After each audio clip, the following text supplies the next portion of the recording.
अस्सलाम वालेकुम students. वाइटलाइज्ड educational hub और इसके ज़ेर तमाम द डिसिप्लिन्ड एकेडमी, और जैसा कि आप जानते हैं कि national book foundation new course for class 7 हमारा जारी है।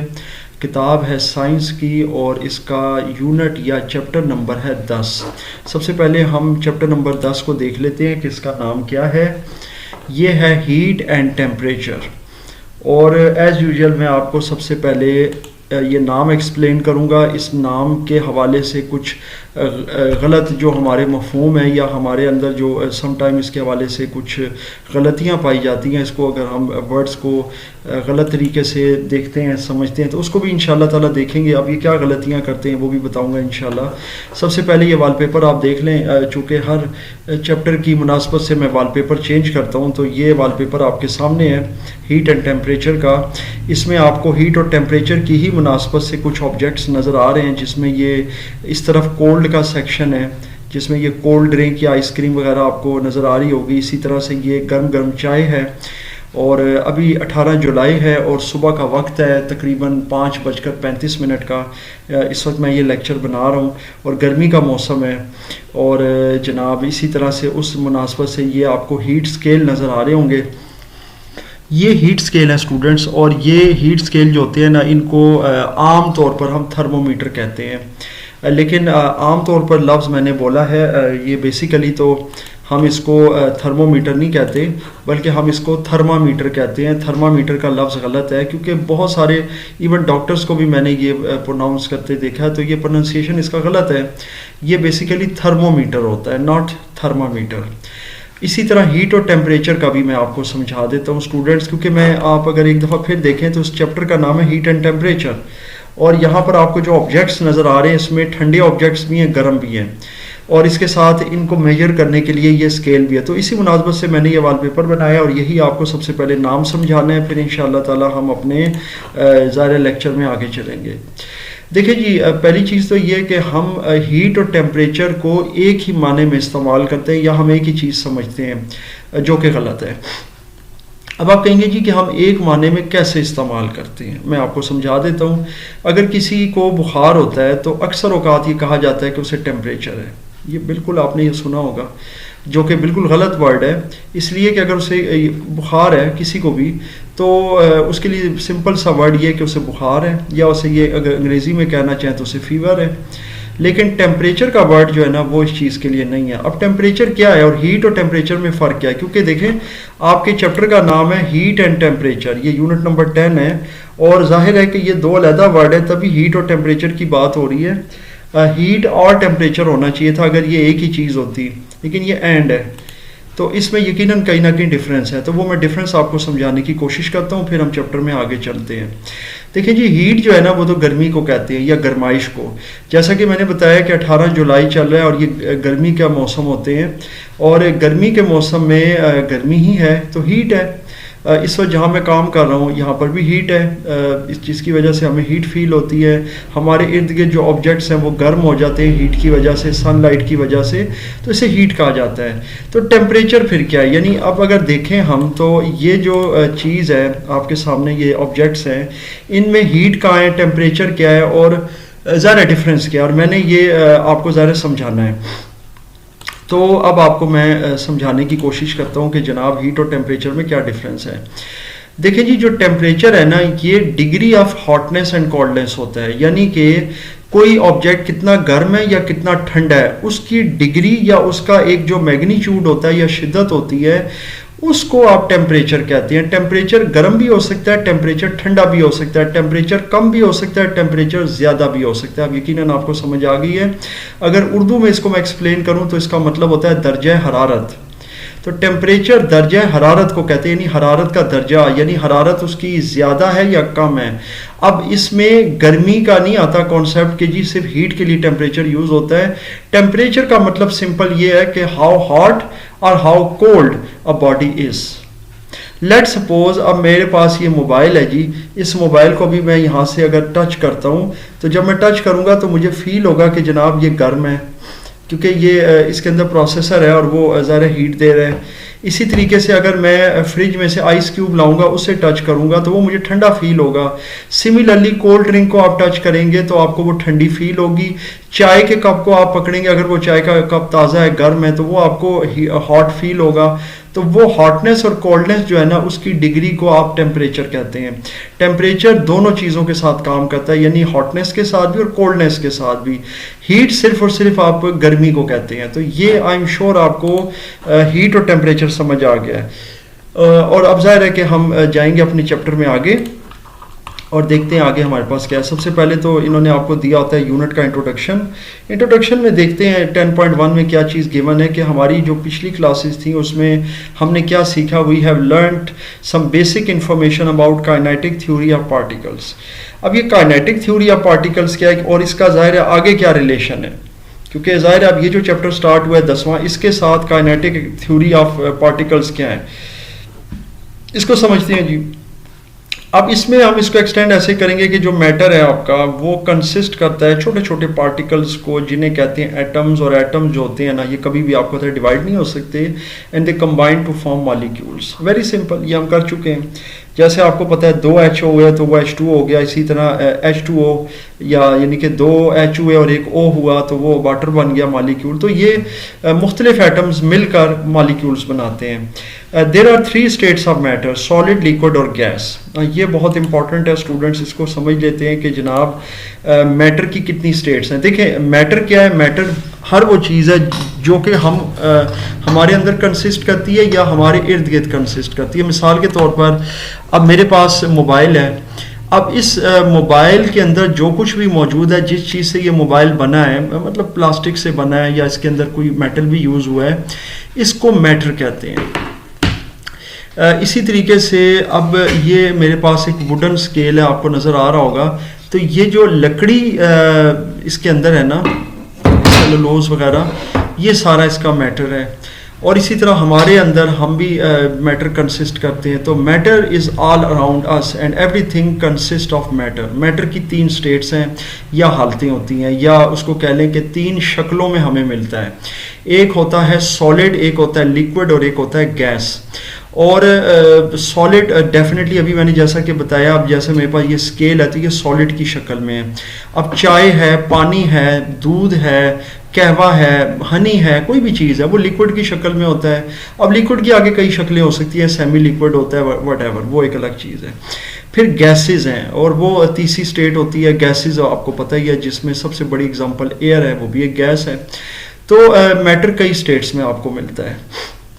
कुछ मैटर ऐसे होते हैं कि जो तीनों स्टेट्स में भी पाए जाते हैं एट अ टाइम।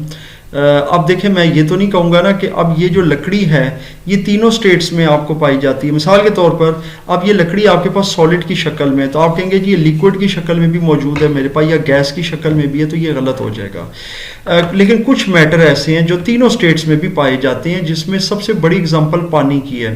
ये जो पानी है ना जनाब, ये तीनों हालतों में हमें मिलता है, सॉलिड भी, लिक्विड भी और गैस भी।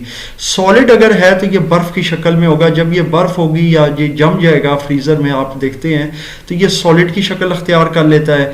वही बर्फ़ जब पिघलती है तो ये पानी बन जाती है, तो ज़ाहिर है वो लिक्विड हो जाता है। और जब यही पानी गर्म किया जाता है, चाय वगैरह बनाते हैं तो उसमें से आपने देखा होगा बुखारात निकलते हैं, स्टीम या भाप निकलती है, तो वो जनाब गैसियस फॉर्म होती है इसकी, तो वो गैस बन जाता है, यानी कि वो गैसियस फॉर्म में कन्वर्ट हो जाता है। तो तीनों स्टेट्स में मिलता है पानी। तो ये जनाब यकीनन आपको स्टेट्स ऑफ मैटर भी समझ आ गया according to kinetic molecular theory. अब काइनेटिक मॉलिक्यूलर थ्योरी समझ लेते हैं कि particles in solid only vibrate about their mean position but do not leave their position. लेकिन ये अपनी पोजीशन को लीव नहीं करते। फ्लूइड्स के अंदर जो होते हैं ना, या गैसेस में, यानी लिक्विड्स और गैसेस, यानी फ्लूइड्स का मतलब होता है लिक्विड्स एंड गैसेस। फ्लूइड उसे कहते हैं जिसमें कोई चीज़ तैर रही हो, तो ज़रा लिक्विड और गैसेस दोनों में तैर सकती है। तो इसमें जो पार्टिकल्स होते हैं ना, ये फ्लो करते हैं, ठीक है, ये यानी एक जगह से दूसरी जगह मूव करते हैं। और गैसेस में ये ज़्यादा फ्री होते हैं मूव करने के लिए, और लिक्विड्स में ज़रा कम फ्री होते हैं। और स्टूडेंट जाहिर है कि अब ये चीज़ मैं आपको थोड़ी एग्जांपल के ज़रिए समझाता हूँ, कोशिश करता हूँ। मैं साथ साथ ड्राइंग करके भी आपको समझाता हूँ, जिस तरीके से हम लोग वाइट बोर्ड पर बच्चों को समझा रहे होते हैं, सेम समझ लें कि कंप्यूटर पर भी ये हमारा वाइट बोर्ड होता है स्टूडेंट्स। अब ये मैं कोशिश कर रहा हूँ जी एक बनाने की, कोई भी आप एटम ले लें, तो ये एटम ही बनाने की मैं कोशिश कर रहा हूँ।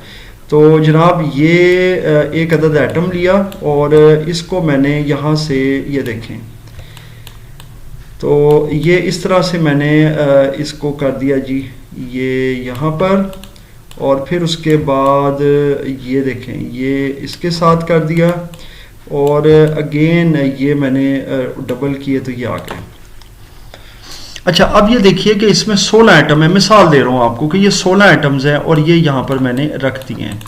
अब इसी तरीके से स्टूडेंट्स मैं यहाँ पर ये चीज़ बनाता हूँ और लेट सपोज इसको मैं, अब ये वाला जो एटम है ना, चलें इसकी शक्ल और कलर इस तरह का है, तो अब ये मैं बना रहा हूँ और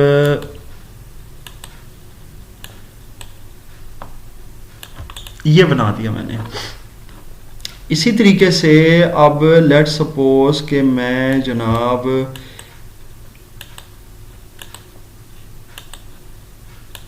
ये बनाया और जनाब इसको मैंने यहाँ रख दिया और ये थोड़ा सा मैंने यहाँ ले आया।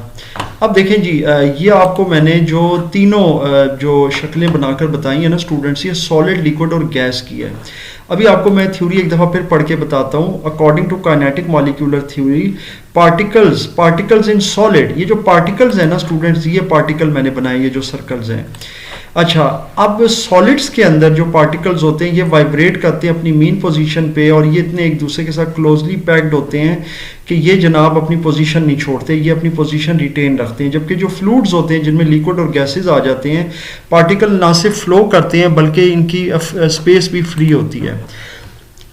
अब आप ये देख सकते हैं कि सॉलिड्स के अंदर जो ये पार्टिकल्स हैं ये वाले, ये एक दूसरे के साथ जुड़े हुए हैं। ये देखें, हर पार्टिकल जो है ना वो जुड़ा हुआ है अपनी एक पोजीशन पे। यही वजह है कि सॉलिड्स की एक डेफिनेट शेप होती है। लिक्विड्स में इस तरह है कि ये एक दूसरे से जुदा जुदा हैं, लेकिन बहुत ज़्यादा फासला नहीं है, लेकिन बहरहाल जुदा जुदा है और एक दूसरे के साथ क्लोजली पैक्ड नहीं है। गैसेस में ये फासला और भी ज़्यादा बढ़ जाता है, और गैसेस में आप देख सकते हैं कि ये जो पार्टिकल्स हैं ना, इनके दरमियान बहुत ज़्यादा फासला है। अब ये चीज़ें क्या हैं और ये किस तरह मैटर करती हैं, देखें। अब आपने सॉलिड की शक्ल देखी जिसमें जो ये एटम्स हैं या पार्टिकल्स हैं ये एक दूसरे से जुड़े हुए हैं बिल्कुल क्लोजली, तो ये एक डेफिनेट शेप बनाते हैं। जैसे मैंने अभी आपको ये मोबाइल दिखाया, अब इसमें इसकी ये जो बॉडी जिस चीज़ की भी बनी है, जिस भी मटेरियल की बनी है, they are closely packed together, तो इसकी एक फिक्स्ड और डेफिनेट शेप है। अगर इसको मैं किसी छोटी सी बोतल में डालना चाहूँ तो ये नहीं आएगा स्टूडेंट्स, क्योंकि इसकी एक फिक्स शेप है और ये कंटेनर की शेप कभी भी एक्सेप्ट नहीं करेगा, ना ही रिटेन करेगा। अपनी शेप जो है ना उसको रिटेन रखेगा। लेकिन इसकी जगह पे अगर लिक्विड है, जैसे पानी है जी, तो पानी को आप किसी भी कंटेनर में डाल दें, किसी भी शक्ल का कंटेनर हो, वो उसकी जो शक्ल है उसे अडॉप्ट कर लेगा, उसमें आसानी के साथ फिट इन हो जाएगा, क्योंकि पानी के जो मॉलिक्यूल्स हैं या उसके जो पार्टिकल्स हैं, they are loosely bond together, वो बड़े लूजली होते हैं और वो क्लोजली पैक टुगेदर नहीं होते, एक दूसरे के साथ क्लोज नहीं होते, उनके दरमियान फ्री स्पेस होती है, वो फ्लो करते हैं, वो अपनी मीन पोजीशन पे वाइब्रेट नहीं करते, but they are free. Mean position का मतलब ये होता है कि ये अपनी ही पोजीशन पे मूव कर रहे हैं, इधर उधर जो है ना ये वाइब्रेट नहीं कर सकते, लेकिन ये इधर उधर दाएं बाएं भी फ्लो कर सकते हैं। यही वजह है कि जो लिक्विड्स हैं उनके मॉलिक्यूल जो हैं वो आसानी के साथ इधर उधर मूव भी कर सकते हैं और वो किसी भी कंटेनर की शेप को अडॉप्ट कर लेते हैं। गैसेस उसके मुकाबले में मज़ीद फ्लेक्सिबल होती हैं, उनके मॉलिक्यूल्स के दरमियान ज़्यादा स्पेस होती है। यही वजह है कि गैसेस को हम आसानी से कंप्रेस भी कर सकते हैं और ये चीज़ें इंशाल्लाह आगे जाकर आपको समझ भी आएंगी। तो ये आई एम श्योर आपको यहाँ सॉलिड लिक्विड गैसेस के बारे में यहाँ तक ये चीज़ एटलीस्ट समझ आ गई है कि इनका अरेंजमेंट ऑफ एटम्स क्या है। देखें, इसका अरेंजमेंट आप देखें तो ये बड़ी एक डेफिनेट शेप में है और एक दूसरे के साथ जुड़े हुए हैं। लिक्विड्स के अंदर और गैसेस के अंदर इनके दरमियान फासला है, और अगर इनको आपस में कंपेयर करें दोनों को, तो लिक्विड और गैसेस में से गैसेस के जो मॉलिक्यूल्स हैं उनके दरमियान ज़्यादा फासला है। तो ये चीज़ है बुनियादी तौर पर जो चीज़ मैं आपको समझाना चाह रहा हूँ। अब आगे आते हैं। We know that particles have kinetic energy due to their motion and potential energy due to attraction between them. देखिए जी, काइनेटिक एनर्जी और पोटेंशियल एनर्जी इनके दरमियान होती है दो तरह की। यूँ समझ लें कि आपको दो तरह की एनर्जी की टाइप्स अभी पता चली है। एक एनर्जी होती है काइनेटिक और दूसरी होती है पोटेंशियल। जो काइनेटिक एनर्जी होती है वो इनकी मोशन की वजह से होती है, यानी कि जिस तरह से ये मूव करते हैं। तो इसका मतलब ये हुआ, अगर आप इन तीनों को देखें तो ये जो आपकी एयर या गैस है ना, इसमें काइनेटिक एनर्जी ज़्यादा होगी क्योंकि इसका जाहिर है कि ये आसानी से और तेज़ी से मूव कर रहे हैं, और as compare to other things. और पोटेंशियल एनर्जी उनकी आपस में अट्रैक्शन की वजह से होती है। तो इससे भी हम समझ सकते हैं कि इनके दरमियान पोटेंशियल एनर्जी ज़्यादा मालूम हो रही है क्योंकि इनके दरमियान अट्रैक्शन भी ज़्यादा है। ऑब्वियसली ये एक दूसरे के साथ बहुत मजबूती के साथ जुड़े हुए हैं। तो जनाब यहाँ पर अगर देखें तो particles in gases have greater kinetic energy. ये मैंने अभी बता दिया आपको कि गैसेज में काइनेटिक एनर्जी ज़्यादा होती है लिक्विड या सॉलिड के मुकाबले में, क्योंकि उसके पार्टिकल तेज़ी से मूव कर सकते हैं, और सॉलिड्स की कम काइनेटिक एनर्जी है। टोटल काइनेटिक एनर्जी और पोटेंशियल एनर्जी जो होती है पार्टिकल की किसी सब्सटेंस में, उसे थर्मल एनर्जी कहा जाता है, यानी कि वो फिर आगे टेम्परेचर वाली एनर्जी आपको देती है। यकीनन आपको समझ आ गई है। अच्छा, अब ज़रा इंटरेस्टिंग फैक्ट देखते हैं, और ये देखते हैं कि इस इंटरेस्टिंग फैक्ट में क्या है। You have often observe that if you place a pot having water in it on stove, water will be seem to be static. सबसे पहले अगर आप किसी चूल्हे पर पानी रख दें किसी भी बर्तन में डालकर, तो हमें एट फर्स्ट हमें यही नज़र आएगा कि पानी बिल्कुल स्टैटिक है, रुका हुआ है। When we start heating it, और जैसे जैसे हम उसे गर्म करना शुरू करते हैं, we see that water currents move in it and even steam flows out when it boils। और फिर आहिस्ता आहिस्ता आप देखते हैं कि पानी में मूवमेंट, या आपने देखा होगा वर्लपूल पैदा होता है, फिर आहिस्ता आहिस्ता लहरें पैदा होना शुरू होती हैं, पानी बॉयल होना शुरू होता है, उसमें करंट्स पैदा होते हैं, और फिर उसमें से ये स्टीम यानी कि भाप निकलती है जैसे जैसे वो बॉयल होता है। फ्रॉम दिस ऑब्जर्वेशन, और इस मुशाहिदे से हम क्या सीखते हैं, या हमारा क्या महासल है, हम क्या कंक्लूड करते हैं इससे। So we conclude that kinetic energy of molecules increases by heating. हमें यह पता चलता है कि जैसे जैसे हम कोई चीज़ गर्म करते हैं, जैसे लिक्विड को हम गर्म करते जाते हैं, तो उसकी काइनेटिक एनर्जी जो होती है ना मॉलिक्यूल्स की, वो ज़्यादा होती है। काइनेटिक एनर्जी का मतलब ये है कि इसके मॉलिक्यूल्स की मूवमेंट, या इनका जो एक दूसरे के साथ टकराव और इधर उधर घूमना और इधर उधर जो है मूव करना, ये ज़्यादा हो जाता है हीट करने से। By adding more heat to a substance, अगर इस सब्सटेंस में ज़्यादा से ज़्यादा हीट हम अप्लाई करते जाएंगे, इट्स पार्टिकल मूव फास्टर, इसके पार्टिकल और ज़्यादा फास्ट मूव करेंगे, therefore their kinetic energy and temperature increases. और इसी तरह उनकी काइनेटिक एनर्जी और टेम्परेचर बढ़ जाता है। डेफिनेटली पानी जैसे जैसे बॉयल होता है तो आपने देखा है कि वो सख्त तरीन गर्म हो जाता है कि आप उसे बेयर नहीं कर सकते, आप उसको टच भी नहीं कर सकते, और उसकी काइनेटिक एनर्जी भी ज़्यादा हो जाती है। आगे चलते हैं टेम्परेचर की तरफ। ये 10.2 है। क्योंकि ये लेक्चर हमारा इंट्रोडक्टरी है, तो आपने देखा होगा कि पहले सफ़े पर हमने अच्छा खासा टाइम लगाया है। देखें जी, डॉक्टर आपको बताते हैं कि हमारा जो बॉडी टेम्परेचर होता है ये 100 फ़ारेन तकरीबन होता है आफ्टर रीडिंग थर्मोमीटर। अच्छा, अब ये जो 100 फ़ारेन इन्होंने बताया, इसमें मुझे थोड़ा सा इख्तलाफ है, क्योंकि अगर आप स्टैंडर्ड टेम्परेचर की बात करें ना ह्यूमंस के, तो वो 98 फ़ारेन के राउंड अबाउट होता है। बहरहाल चले, उन्होंने 100 फ़ारेन उसको कर दिया है, शायद राउंड ऑफ करके कर दिया। We know that water freezes at 0 and boils at 100 degree Celsius. अब आपको ये थोड़ा सा फ़र्क नज़र आ रहा होगा आप, क्योंकि अक्सर स्टूडेंट इसको गलत कर जाएंगे कि बॉडी टेम्परेचर 100 एफ है, वो कहेंगे जी वाटर भी 100 पे बॉयल होता है। ऐसा नहीं है, आप इसके यूनिट चेक करें, ये एफ है, ये फ़ारेनहाइट है, और ये सी है, ये सेल्सियस या सेंटीग्रेड है, और इन दोनों में बहुत बड़ा फ़र्क है। क्योंकि सेल्सियस जो होता है ना, अगर 100 सेल्सियस हो तो वो 100 फ़ारेन से कहीं ज़्यादा होता है, इसीलिए पानी उस पर बॉयल हो रहा था। अगर इंसानी जिस्म का दर्जा हरारत 100 सेल्सियस हो जाए तो वो तो बहुत ज़्यादा हो जाएगा। अच्छा, क्योंकि इंसानी जिस्म का जो दर्जा हरारत है ना, अगर सेल्सियस में कंपेयर करें तो वो राउंड अबाउट 37 डिग्री सेल्सियस होता है। सर्दियों में क्या होता है, temperature of Islamabad falls below 0। चले, temperature of lab is 320 kelvin, ये के में देखें दे दिया, के फॉर केल्विन है जी। और ये याद रखें कि साइंस का ये एक स्टैंडर्ड यूनिट है। मैं साइंस का लफ्ज़ इसलिए बोल रहा हूँ कि अगर फिज़िक्स का बोलूँगा तो भी शायद आपको सही समझ ना आए, अक्सर बच्चों को भी फ़िज़िक्स का नहीं पता इस लेवल पे आके। लेकिन बहरहाल ये फ़िज़िक्स में केल्विन जो है ना, ये स्टैंडर्ड या बेस यूनिट है टेम्परेचर का। Then what is meant by the term temperature, तो फिर टेम्परेचर का मतलब क्या है। Temperature is the measure of how hot और कोल्ड, ये मैं भी समझा चुका हूँ, और टेम्परेचर का जो ऐसा यूनिट है वो केल्विन है, ये भी आपको यकीनन मैंने समझा दिया है। तो डेफिनेटली स्टूडेंट्स, आपको आज के इस लेक्चर में हीट और टेम्परेचर की अच्छे से समझ आई है, और आपको कंपैरिजन समझ आ गया है कि जनाब हीट और टेम्परेचर एक चीज़ नहीं है। हीट सिंपल आप गर्माइश को कहते हैं, जैसे मैं यहाँ पर बैठा हूँ तो मुझे हीट फील हो रही है क्योंकि मेरी सराउंडिंग में हीट है, गर्मी का मौसम है तो हीट फील होगी। आप बाहर जाते हैं तो आपको धूप लगती है, आपको हीट फील होती है। इसी तरह सर्दियों के अंदर आपको ठंड फील होती है। तो ये बेसिकली गर्मी फील होना और ठंड फील होना, ये जो डिग्रीज होती हैं ये आपकी टेम्परेचर के ज़मरे में आ जाती हैं। लेकिन हीट का ताल्लुक सिर्फ और सिर्फ गर्मी से है, हीट का ताल्लुक अब कोल्डनेस से या सर्दी से नहीं है। हीट एक अलहदा टर्म है, टेम्परेचर एक अलहदा टर्म है, और टेम्परेचर जो होता है वो डिग्री ऑफ हॉटनेस और कोल्डनेस को कहते हैं, यानी दर्जा हरारत, उसको उर्दू में समझ लें। सो जनाब ये था हमारा आज का हीट एंड टेम्परेचर का पहला लेक्चर। उम्मीद है कि आपको समझ भी आया है, पसंद भी आया है। इसमें किसी किस्म का कोई भी क्वेश्चन हो, ओवरऑल कोई अगर आपको चीज़ ना समझ आई हो तो मुझसे आप ज़रूर शेयर कीजिएगा। इंशाअल्लाह ताला मैं उसको एक्सप्लेन करने की पूरी कोशिश करूँगा।